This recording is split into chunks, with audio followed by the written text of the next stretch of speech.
मेरा नाम सिमरन सत्तार है और मेरी शादी मोहम्मद अब्दुल राजा से हुई थी और आज अपनी बहनों को लेकर आया और मुझे इतना मारा मेरे पति ने, मेरी तीनों नंदों ने, मेरे बच्चे की भी आज चोट आई है और मेरे इतनी चोटें आई हैं यूँ। और ये देखिए इतनी ब्लड मारा, चाकू लाई थी मेरी नंद गजाला और तस्लीमा रख के। दिल्ली के चप्पे चप्पे की खबरों पर हम रखते हैं पैनी नजर, तो अब यही खबरें आप देख सकते हैं हमारी ऐप पर। तो फिर देर किस बात की है, तुरंत जाइए प्ले स्टोर पर और जाके डाउनलोड कीजिए तेज तरार ऐप को। महिलाओं के ऊपर अत्याचार काफी लंबे समय से हो रहा है और अब उस अत्याचार की कोई सीमा नहीं रही। नमस्कार, मैं हूं आंचल मित्तल और आप देख रहे हैं तेज तर्रार, जहां दिखाई जाती हैं खबरें दिल्ली की। मैं इस वक्त मौजूद हूं दिल्ली के तुर्कमान गेट इलाके में, जहां पर इस वक्त एक महिला मेरे साथ मौजूद है जिनके साथ उन्हीं के ससुराल वालों ने बेहद ही बुरा व्यवहार किया है, उनके ऊपर अत्याचार किया है। अब आखिरकार उनकी क्या है कहानी, एक बार उन्हीं के साथ जुड़ेंगे और जानेंगे। तब तक के लिए बने रहिए हमारे साथ। मेरा नाम सिमरन सत्तार है और मेरी शादी मोहम्मद अब्दुल राजा से हुई थी और मुझे मेरे ससुराल में इतना मारा है। आज 2 दिन पहले मेरे हस्बैंड ने बोला था कि तुम घर आ जाना वरना तलाक, मेरा कोर्ट में ऑलरेडी केस चल रहा है, कह रहा है तलाक दिलवा दिया ज़बरदस्ती। मेरी बहन है, मेरी माँ मुझे ज़बरदस्ती तलाक देने की कह रही है तुझे, और तुझे तलाक के नोटिस भेजूंगा, तो इससे पहले कि घर आ जा सब कुछ ठीक हो जाएगा। और आज अपनी बहनों को लेकर आया और मुझे इतना मारा मेरे पति ने, मेरी तीनों नंदों गजाला, तस्लीमा और नाजनीन ने, और मेरा पति मोहम्मद अजरुद्दीन उर्फ राजा ने मुझे बहुत मारा। मेरे बच्चे की भी आज चोट आई है और मेरे इतनी चोटें आई हैं। और जब मेरा पति नीचे उतर गया और वो पुलिस स्टेशन में मैंने कॉल करी, मेरा फ़ोन छीन के मेरी एक नंद नाजरीन और मेरा पति अजरुद्दीन उर्फ राजा वो मेरा फ़ोन लेके भाग गए।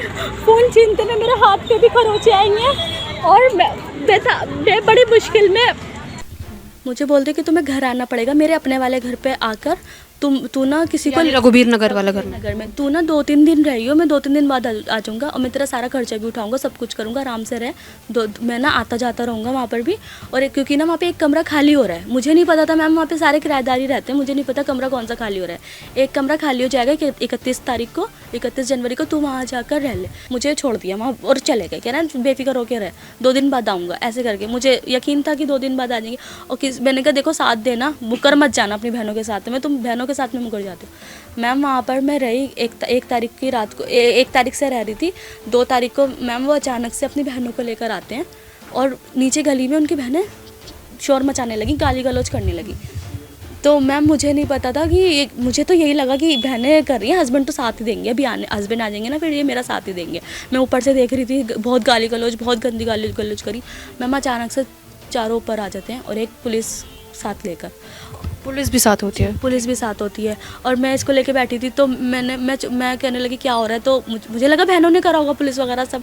मैंने बोला राजा बताओ ना, आप तो अब सब सच बता दो कि क्या बता दूं। और बोलते हैं कि तूने कब्जा कर लिया हमारे घर पे। मैम ऐसे बोलने लगते हैं। अब मैं बोलती हूँ सच बताओ। मेरे हाथ में मोबाइल था, मैं कि क्या सबूत देगी कि मैंने तुझसे बातें करी और तुझे बोला यहाँ आने के लिए। मैंने बोला देखो मेरे पास सबूत है, मैं दे दूँगी सबूत, मेरे पास फ़ोन है।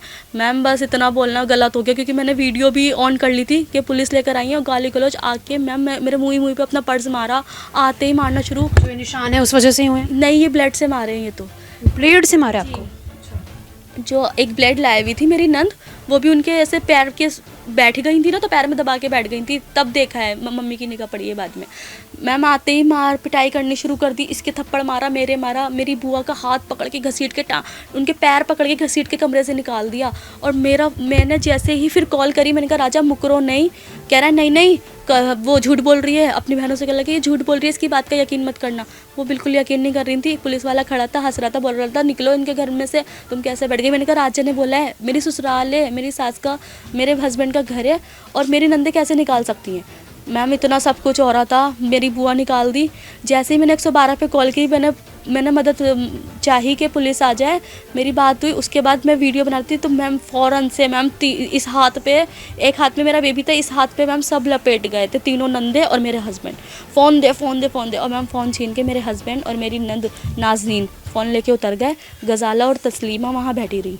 उन्होंने बहुत बोली मैम। मैं 1 घंटे 2 घंटे चुप बैठी रही अपना बच्चा लेके, क्योंकि मुझे डर था ये मेरे साथ फिर कुछ ना कुछ करेंगे। मेरा जितना सामान था ना सारा कमरे से निकाल के ना नीचे फेंक दिया, और मेरे बच्चे के पास फीडर भी नहीं, दूध भी नहीं। मैं भूखी प्यासी से लेके बैठी रही, क्योंकि जिस टाइम वो फ़ोन छीन रहे थे ना, मुझे एक बाल पकड़ रहा था, एक चाटे मार रहा था, ऐसे करके ना कम स्क्रैचेस आए थे मेरे। एक आध स्क्रैच यहाँ और एक आध नखूनों के स्क्रैच यहाँ आए थे। मेरे हस्बैंड दोबारा आते हैं और अपनी बहन को बोलते हैं, नाजनीन को, कि नन्नी बोलते हैं उन्हें, कि नन्नी इसके ना स्क्रैचेस आ गए, इसके नखून वगैरह लग गए सिमरन के ऊपर, पुलिस मत आने दियो। अब मैम रात हो गई, पुलिस नहीं आई ऊपर। मैंने बहुत कोशिश करी कोई ना कोई आ जाए, पुलिस नहीं आई। मेरी बुआ को जब निकाल दिया ना घर से, तो मेरी बुआ ने मेरी मदर को कॉल करी कि ऐसे ऐसे सिमरन के साथ हो रहा है, हम तो सही से रह रहे थे, राजा पलटी खा गया है और अब आप आ जाओ। तो मैम मुझे ये था, मेरी मम्मी भी राज़ी नहीं थी कि मैं अपने हस्बैंड पे बिलीव करूँ। अब मैं उन्हें सेकंड चांस दे रही थी, लेकिन कोई राज़ी नहीं था। मेरी मम्मी ने कहा, देख तुझसे जीना मरना ख़त्म कर दूँगी, तू इसके कहने पे जा रही है, और देख फिर मेरा जीना मरना तुझसे ख़त्म हो जाएगा। मैम फिर भी मैंने अपने हस्बैंड के लिए ना एक्शन लिया था कि नहीं, अपना घर बचाना है। और इतना मैम मुकर गया सामने, इतना गाली गलौज, इतनी बदतमीजी, मुझ पे गलत इल्ज़ाम लगाने। इतनी ज़्यादा चोट कैसे आई आपको फिर? इतनी ज़्यादा चोट ऐसे आई कि जब उसने देखा ना मेरे स्क्रैचेस पड़ गए, पुलिस को ऊपर नहीं आने दिया। वो जाके ना कहने लगे अपनी बहन से, नाज़रीन और तस्लीमा से, कि हमने पैसा भर दिया है, पुलिस नहीं आएगी और कुछ भी नहीं होगा। तो फिर वो फ्री हो गई, उन्हें फ्री व्हील दे दी कि इसे मार लो, इसे कुछ भी कर लो। उन्हें यह था कि इसे जान से मार देंगे, भाग जाएंगे, कुछ नहीं करेगी पुलिस हमारा, हमने थाने में पैसा भर दिया है। मैम वो चले गए मेरे हस्बैंड। मेरी नंद गजाला जब मेरी मम्मी आती है ना मैम, वो मम्मी के आते ही मेरी मासी आती है, उन्हें इतना मारा, उन्हें बाल नोचे, मेरी मम्मी के चाटे मारे। मेरी मासी का पूरा बुरखा ऐसे नोच के ना पूरा बुरखा फाड़ दिया, उनका पूरा बुरखा फट गया। वो अपना फ़ोन बचा रही, पर्स बचा रही। मैम फ़ोन पे हमला कर रही थी ताकि हम इनकी रिकॉर्डिंग्स ना कर लें, पुलिस को कॉल ना कर दें, कुछ ना कर लें। बड़ी मुश्किल से मैम वो इतना हमला करा उन लोगों ने, बाल नोच रही है। एक नंद ने तो मेरी मासी का बुरखा और मम्मी के बाल से पकड़ लिया, इनके 6 थप्पड़ मारे। और तस्लीमा ने मैम मेरे ऐसे ब्लेड मारे कि बस किसी तरह से मेरे लग जाए और ये लोग मुझे मार के जल्दी से बस फ्री हो जाएं, क्योंकि राजा बोल के गए थे ना कि पैसा दे दिया है, पुलिस कुछ नहीं करेगी हमारा। राजा और नाज़नीन नीचे खड़े थे, ऊपर ये दोनों मार रही थी। मेरे ना शर्ट के पूरे बटन खुल गए थे, टूट गए थे बटन, इसके स्लीव के भी बटन टूट गए थे, ब्लेड मेरे पड़े थे। मैं ऐसे ही उतर के भागी, मुझे नहीं पता इसने मुझे रुपट्टा दे दिया उतरते के, मेरा पूरा ऐसे खुला हुआ था बटन आगे से, मैं रुपट्टा डाला। मैं भागी भी लोगों से, रास्ते में पूछते हुए चौकी गए, थाना गए, मैं पूछती हुई भागते पैदल चौकी पहुँचती हूँ। मैं उन्हें बोलती हूँ, देखो वो लोग बहुत गलत कर रहे हैं, मुझे तलाक भी दे दी, मेरी मम्मी है, मेरा बेटा वहाँ पर है, मेरी मासी है, वो बहुत मार रहे हैं सब लोग मिलके, चारों बहन भाई, मेरा बच्चा बचा लो, मेरी मम्मी को भी मार देंगे। पुलिस बोलती है जाओ अपनी एमएलसी कराओ। मैंने कहा आप कुछ करो, आप वहाँ जाओ। मैं नंबर भी बता रही हूँ घर का, लेकिन नहीं। कौन सी चौकी में गए थे आप? रघुबीर नगर। वहाँ की पुलिस ने इस तरीके का व्यवहार किया? बोलते हैं कि अपनी एमएलसी जाओ, खुद करा के लाओ। मैम मेरे पास पैसे नहीं थे, खाली हाथ। मैंने रास्ते में किसी से 20 रुपये लिए, वहाँ से किसी ने मुझे रिक्शे में बिठा दिया, वहाँ गुरु गोविंद हॉस्पिटल है, वहाँ गई। वहाँ जाके अपने ऐसे ये दिखाया कि देखो ब्लड आ रहा है, मेरे बच्चे भी मार देंगे। वहाँ बहुत रोई, उन्होंने बहुत रो रही थी, डॉक्टर चुप कर रहे थे। उन्होंने मेरी बहुत जल्दी एमएलसी करके और बोला बेटा वापस से थाने जाओ या चौकी, थाने चले जाओ, नहीं तो मुझे नहीं पता था थाना कहाँ पर है। मैं फिर से बाहर, मैंने फिर ऑटो करा, क्योंकि मैं अपनी मम्मी का फ़ोन ले आई थी। मैंने रिक्शा करा, रिक्शे में बैठी और मैंने 20 रुपये भी अपने फिर एडवोकेट को फ़ोन करा कि आप 20 रुपये पेटीएम हो तो इनको कर दो, रिक्शा ढूंढा जो पेटीएम ले ले। मैम मैंने रिक्शे में फिर चौकी पहुंची और वहाँ जाकर उन्हें एमएलसी दी।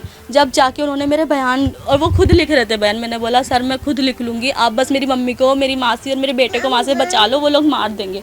तो पुलिस नहीं जा रही थी मैम मेरे से। यानी अभी तक कुछ कार्रवाई की है पुलिस ने? नहीं मैम, मेरे जो बयान लिख रहे थे मुझे बोलते हैं, मैंने बोला तलाक दिए, तो बोलते हैं कि नहीं आप तलाक की बात नहीं लिखोगी, क्योंकि क्या प्रूफ है आपके पास तलाक दी। आपके जो हस्बैंड थे उन्हें पकड़ा गया है पुलिस द्वारा कि नहीं, या खाली वो घूम रहे हैं? वो घूम रहे हैं मैम। उनकी बहनों के साथ कुछ हुआ है? नहीं मैम, वो मेरे सामने उनकी बहनें बोल के पुलिस स्टेशन में टोंट मार रही थी मुझे। रघुबीर नगर थाने वाले पुलिस थाने में कुछ कार्रवाई, कुछ आश्वासन मिला है आपको कि वो करेंगे कुछ, आगे कुछ बोला है उन्होंने? नहीं मैम, वो कुछ नहीं कर रहे हैं। वो इतनी हंसी मजाक मेरे हस्बैंड से बातें कर रहे थे एक रूम में, मेरी नंदों से, तीनों से बातें कर रहे थे। मैं वहाँ बैठी। तो अभी आपकी क्या मांग है? आपको इंसाफ चाहिए? जी मैम, मुझे इंसाफ चाहिए। अपने पति के पास वापस जाना चाहते हैं? नहीं, अब तो मेरी शरई तौर पे तलाक हो गई है, और गवाह के तौर पे मेरे भी 3 घर वाले थे, उसकी भी 3 बहनें थी। मुझे शरई तौर पे तलाक देके और हाथों हाथ कर रहा था, कह रहा था आराम करूंगा इसके साथ में। ठीक है, तो यानी आप उनके पास वापस नहीं जाना चाहते? और बोल रहा था कि मेरी मम्मी को 8 लड़के बुलाए मैंने, और यहाँ पर इसके साथ क्या कराता हूँ आप देखना। ऐसे ऐसे बोल रहा जब भागी हूँ मैं वहाँ से। तो देखिए हम सिमरन जी के साथ जुड़े जिन्होंने अपनी पूरी कहानी बताई किस तरीके से शादी के दूसरे दिन से ही उनके साथ बुरा व्यवहार किया जा रहा था दहेज को लेकर। उनके ससुराल वाले लगातार उन्हें प्रताड़ित कर रहे थे ये बोलकर कि वो दहेज ठीक से नहीं लाई, कुछ चीज़ें कम हैं कुछ चीज़ें ज़्यादा है। इस तरीके से उन्हें अत्याचार का सामना करना पड़ रहा था बीते 5 सालों से। और अभी हाल ही में जो वारदात उनके साथ हुई है उन्होंने खुद बताया है किस तरीके से उनके पति और उनकी 3 बहनें उनके ऊपर टूट पड़ी, उनके परिवार के ऊपर टूट पड़ी। और जब वो पुलिस स्टेशन गई, रघुबीर नगर थाने में गई पुलिस से मदद मांगने, वहाँ से भी उन्हें कोई मदद नहीं मिली। ये काफ़ी ज़्यादा सवाल खड़े करता है पुलिस के ऊपर। अगर आखिरकार कोई भी व्यक्ति आता है कुछ भी चीज़ की मदद मांगने, इंसाफ मांगने, तो पुलिस द्वारा ये बोल दिया जाता है कि पहले एमएनसी करवा के लाइए फिर आपकी मदद होगी। किस तरीके का व्यवहार है, काफ़ी ज़्यादा सवाल खड़े करता है रघुबीर नगर थाने के ऊपर। फिलहाल इन महिला की यही मांग है कि इन्हें इंसाफ मिले। मैं आपको बता दूं अभी तक इनके पति के ऊपर कुछ भी कार्रवाई नहीं की गई है, ना ही उनकी बहनों के ऊपर कुछ एक्शन लिया गया है। तो इनकी यही मांग है कि इन्हें इंसाफ मिले। अब आप भी अपनी राय इस मामले में हमारे साथ कमेंट बॉक्स में जरूर दें। कैमरा पर्सन जगजीत सिंह के साथ मैं आंचल मित्तल। अगर आपको हमारी ये वीडियो पसंद आई हो तो इसे लाइक एंड शेयर करना बिल्कुल न भूलें। इसके साथ ही हमारे चैनल को जरूर सब्सक्राइब करें और हाँ, बेल आइकन भी जरूर दबाएं ताकि दिल्ली से जुड़ी तमाम खबरों की नोटिफिकेशन सबसे पहले आप तक पहुंचे।